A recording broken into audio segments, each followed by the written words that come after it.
What's up you guys? Welcome back. My name is Jen CV. Today, of course, as you can see in my title and my face, I am doing a girl version of it. It may look hard in your perspective, but it's actually super easy to do for a clown it look. And if you don't know what it is a clown scary movie. It's right here. Let's get to the video.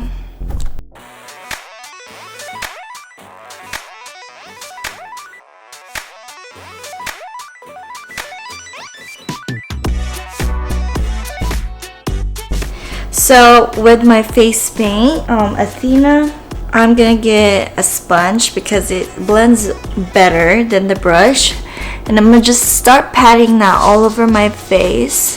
I think it works way better when you use a sponge than a brush. So I mean, it's up to you, but I think it works better for me. And just do that all over your face and have a really even coverage.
Alright guys, so this is the finished look. This is from the movie It, and I'm just doing the girl version. I hope that was a pretty easy for you guys to follow along. And of course, all the things that I have used in this video will be in my description down below. Also, you guys, I have a lot more Halloween videos for you guys to follow along and to do. And if you guys want to check that out, I have all my playlists of all my Halloween makeup looks over here. If you guys enjoyed this video, please smash that like button down below, subscribe to my channel to support my channel, and of course, click that notification bell down below to get notified for my next upcoming videos. And without further ado, I'll see you guys on my next one. Mwah.